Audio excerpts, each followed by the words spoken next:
Clay asks if he'll use same technique again to heal wounds. But Takeru refuses, saying the spell drains massive mana. In Mulatiria's current state, her body can't endure it right now. Takeru knows his first job is clearing the dark, stale room. He asks Mulatiria to begin with her eyes. Since she already said the light blinds her, she closes her eyes and allows it. Takeru focuses, using healing magic while controlling his mana output. After all, dumping mana too fast will surely hurt him. Seconds after, he tells her to open her eyes. When Mulatiria does, she's thrilled she can see. After confirming, Takeru uses his staff to cast cleansing magic. Strong wind sweeps the room, throws windows open, and clears dust in seconds. Light finally returns again, so Belmanon immediately asks his wife if she's okay now. Mulatiria smiles, tearful and relieved at last, saying the light no longer hurts. Belmanon weeps, though everyone's glad. Takeru still looks worried. He notices others nearby and asks Belmanon to go elsewhere to talk privately now. Belmanon agrees. Alone at last, Takeru says his wife has taken ivertoxin. There is a high possibility that someone has been poisoning her, and he doesn't know the biological mechanism behind iver poisoning. So he can't fully cure his condition. The antidote would help. Belmanon says there's no antidote. Iver's poison is a banned toxin lost to time, and its cure vanished too. Takeru stays determined, suggesting they make one. With the original poison, they can't. Clay says even if they could brew it, the poison is ancient, and they don't know if those ingredients still exist. Belmanon realizes he has a lead, so he quickly searches for old documents. He says his ancestors compiled records of ancient lords there. However, many are in an ancient tongue, so no one can decipher them. Takeru grabs a book. His skill lets him read it easily. The real problem is figuring out which book mentions Iver's poison, and how useful it'd be to search keywords like a computer quickly. Keeping that in mind, Takeru tweaks his search skill, using Buska. The new skill works instantly. One book glows, showing it has what he needs inside. Takeru opens it, saying there's a section on the Iver flower here. Belmanon says, read aloud. Takeru clears his throat, then reads in female, reading Pela's travel diary, an adventurer calling herself the prettiest. After a quiet, awkward silence, Clay asks if she's Takeru insists it's written that way in the diary. Belmanon ignores it and tells him to continue. Takeru gets serious, speaking in a girlish voice. The adventure in the diary describes that she was resting on an old horse-shaped rock near a huge lake, and that's when she found the most beautiful and brilliant golden flower she had ever seen. Turns out, rare flower named Clay suddenly cuts off Takeru's sharp rant, claps a hand over his mouth, and says he knows a horse-shaped rock by a big lake. Belmanon quickly pulls out a map, and Clay points near the small village of sheep, saying you'll find the lake and rock there.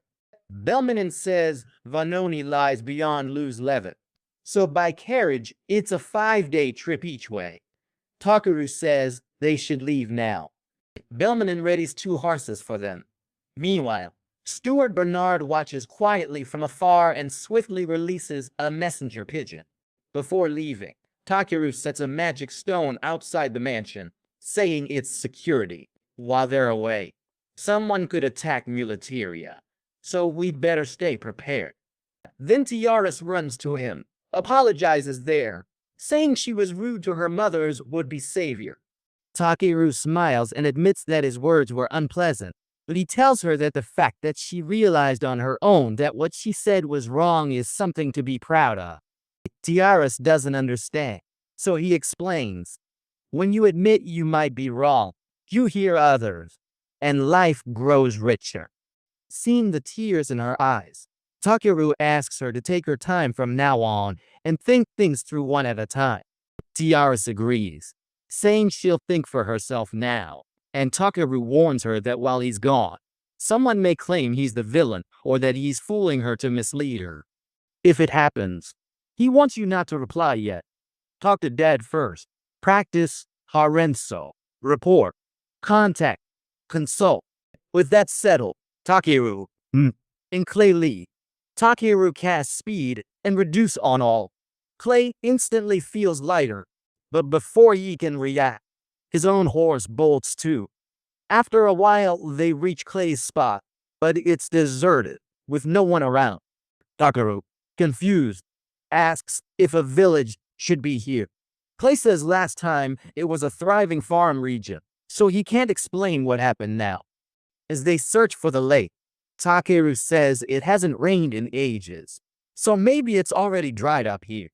Clay insists a lake that big can't just vanish. Later, they find it, but it's not what they expected.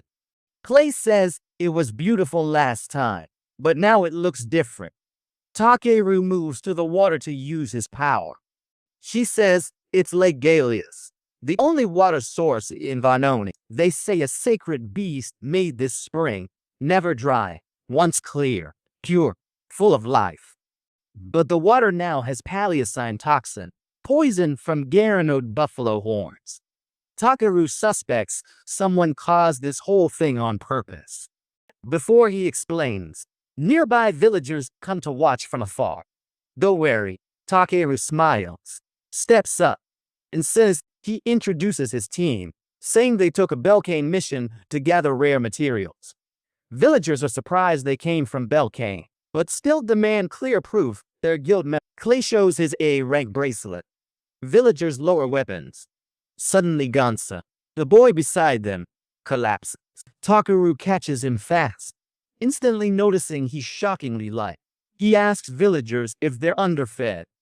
Their sad faces confirm it too. So he asks what happened here. Takeru carries the boy piggyback. Villagers lead them home, saying the lake turned that cursed color about 10 months ago. The fish began to die, and the well water also went bad, so they couldn't do anything. It was then that a merchant named Inganch saved the village. He offered to help the village for a shining golden flower by the lake. It matched the divine flower from their legends. But the flower site was the village's secret, so they agreed to give him one plant each month for 60 barrels of water. Yet it wasn't enough for crops, and food has dwindled since. Clay says this flower may be the Iver flower they seek, and Takeru agrees, sensing more behind it. He tells villagers Inganch sounds awful, but they insist he treated them well. Takeru tells them to think again. It's fishy he showed up when the water turned bad and offered help at once. Earlier, he tested the water and found contamination was deliberate. He says anyone ordering a toxin monthly is suspicious from the start. Seems villagers didn't know at all the flowers they gave were poisonous. Takeru says Inganch tricked them. Villagers weep as the truth sinks in. Inganch duped them, let their children starve, then used Ivor's poison to hurt someone else too. Takeru can't forgive this, so he's set to wreck Inganch's little plan himself. He tells Vi to use spirit magic. The dragon flies above clouds and rolls. Within seconds, clouds turn dark gray, and villagers marvel at rain returning after so long. When Takeru's had enough, he tells Vi to stop, draws staff, and uses cleansing magic on villagers. Then he uses repair to restore the village instantly and calls for a meal. Takeru pulls a huge pot from his bag, cooking his favorite soup for all. He's glad seeing everyone happy, and the same villager says he's done too much. They can't repay him at all. Takeru says don't worry. He asks permission to find and gather the Iver flower, since someone needs that antidote. The villager agrees right away, promising to take him there, but mentions a snag. Before he explains it, village kids crowd Takeru, eager to play now. The villager scolds them, reminding them they still owe Takeru. Clay says not to worry, but the old man insists that revealing the flower's location isn't enough payment. Takeru goes to play with the kids, happy to see them excited. Clay tells the elder that trust in something precious to the village is reward enough. The villager agrees at last. Meanwhile, Gunsa leads Takeru to a base. Barn storing last autumn's Lita's fruit. Takeru eyes the fruit and asks to try it, but Gunsa says it's too salty. Lita's flower nectar is sweet. The fruit's worthless, so they toss it. After checking it, Takeru tries one, stunned to find it tastes exactly like soy sauce to him. Elsewhere, an alarm sounds at Luz Levik's mansion, and Tiaris bolts to her mother's room, knowing its meaning. Takeru set a barrier Mulatiria's room. Anyone with ill intent nearing her would trigger a law. Tiaris wonders who'd hurt her mom. Upon reaching her room, she finds Bernard trying to force the door. Seeing fear in her eyes, Bernard approaches calmly and tells her to relax. Tiaris asks if he tried to kill her mother. He says he had no reason at all. She says Takeru warned. Anyone nearing her mother with bad intent triggers the alarm. Bernard asks if she trusts his words, warning her adventurers are rough, greedy folks. He says they just want others' money, so that alarm must be a con to fool her. Tiaris denies it, saying Takeru is kind, far more courteous and respectful than she's been. Bernard urges her. Think. Ask herself who to trust. A rootless roaming adventurer, or someone who served his family with total loyalty. With a threatening stare, Bernard says to her the answer's obvious. Tiaris is terrified. Seeing her father, she runs to him and asks for Harenso. Belmanin hears both, admits Takeru may trick them. Still, Takeru helped his wife recover, and his alarm shows Bernard is dangerous now. He can't tell who's truthful, so Bernard proves his innocence. Belmanin pours water, says it's special for his wife's treatment, and asks Bernard to drink it now. Bernard doubts. Belmanin insists, reminding him he said nutritious. Seeing him so nervous, Belmanin throws water at once. Bernard screams, panics, shouting it's. Bernard covers his face and collapses dramatically, but Belmanin calmly sips and says it's only water. Bernard's so-called medicine is sealed so no one drinks it. Now exposed. Bernard on the spot. Belmanin tells Raymond to call guards.